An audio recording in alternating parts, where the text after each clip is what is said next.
This is how I like to remember Dan Blocker, in the role of Eric Hoss Cartwright. Just look at that guy. You can see it in his eyes.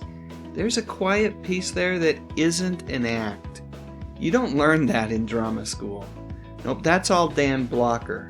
And that is why he was such an important part of NBC's long-running Western, Bonanza. For the unacquainted, Bonanza was a U.S. television series that ran from 1959 to 1973. It lasted an amazing 14 seasons, 431 episodes in all. The show was set in the 1860s and it centered on the wealthy Cartwright family that lived in the vicinity of Virginia City, Nevada, bordering Lake Tahoe. The series initially starred Lorne Greene, Pernell Roberts, Dan Blocker, and Michael Landon. And because I was a kid that grew up in the 60s, I was exposed to a good deal of Bonanza merchandising. There were comic books and lunchboxes. I had the comic books but didn't get the lunchbox. But my prized piece of merch was my Big Little book. Do you remember Big Little books? I loved those things. The one pictured here says that it sold for 39 cents, but I distinctly remember getting my copy of The Bubblegum Kid for 25 cents. What a bargain. And whether we're talking about my Big Little book, my comic books, or the TV show, Hoss was my favorite. How could he not be? He was big and strong and friendly. Exactly the kind of guy that any kid would want to have around. He was that friend that would have your back if you needed it. Trustworthy, loyal, courteous, kind. Well, you get it. So let's walk backwards a bit from Bonanza and talk about Dan for a bit. As you might expect, a guy of Dan's size was a standout athlete in high school, and after graduating, Dan began his pursuit of an entertainment career by working as a rodeo performer while studying drama at school. He also worked as a bouncer in the evenings. Makes sense. While Blocker was known for his easygoing personality, he was also determined. Nothing would stand in his way of achieving his goals, except of course getting drafted by the U.S. Army to serve during the Korean War. After doing his basic training at Fort Polk, Louisiana, Dan was shipped out to Korea in December of 1951 and stayed there until August of 1952. During that time, Dan served his country very nobly.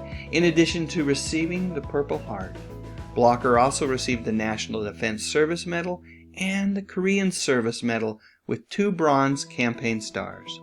After his military service, Dan worked doubly hard to achieve his goals. First up, Dan got married, and because he and Dulphia had dreams of someday having a family, Dan knew how important it would be to get an education, and because of that, he finished up his master's degree. Yep, I just said master's degree. And then for the next few years, he put that degree to work, teaching high school English and drama in Sonora, Texas. As he migrated further west to pursue his acting dreams, Dan would also teach in New Mexico and then finally in California. One of Dan's first acting gigs was a Three Stooges short film titled Outer Space Jitters. The short was, of course, silly and fun, and as with everything that Dan did, Blocker gave the small role his very all. After that, Dan started finding steady work in television. Most of his stuff seemed to be of the Western variety, shows like Gunsmoke, The Restless Gun, and Cimarron City. It seemed like everything was leading up to Bonanza and the role of Hoss, Ben Cartwright's son, who was not only large in stature, but also had a very huge heart. It was just meant to be because, just like the character that he was destined to play, Dan Blocker was a true, gentle giant as well. You know how they say that a picture is worth 1,000 words? Well, this is one of those moments. I could talk about how Dan put family above all else, even his entertainment career, but I really don't have to. All one has to do is look at this photo. This was truly a case where a man loved his family so darn much, and they loved him back equally with all of their hearts. So it is with a heavy heart that I come to this part of the video, the part where I say something about his passing being way too soon. At just 43 years old, Dan Blocker passed away from complications due to gallbladder surgery, a pulmonary embolism, a blood clot in the lung. These days, tragedies like this happen a lot less. Post-surgery, medical teams do their very best to get patients moving as quickly as possible to avoid complications such as this one. But this was a half-century ago and, well, things were just a little different. When Bonanza returned for its 14th season, the absence of Hoss was addressed.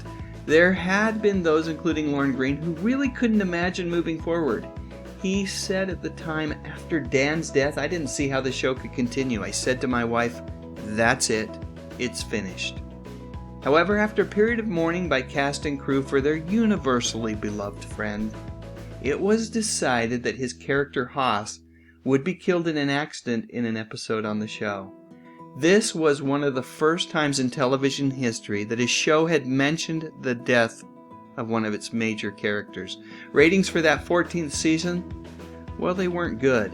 One could say that it was because the show had run its course. I prefer to think that no one really wanted to watch the show without Hoss. So that's it.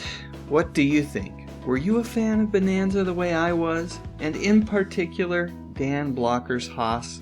Share your memories in the comments section. While you're at it, I would love a thumbs up if you enjoyed this video, and I would be absolutely honored if you would consider subscribing to my channel. I talk about music, movies, and television, mostly from the 50s, 60s, 70s, and 80s. You know, the good stuff. But most importantly, and as always, thank you so very much for watching.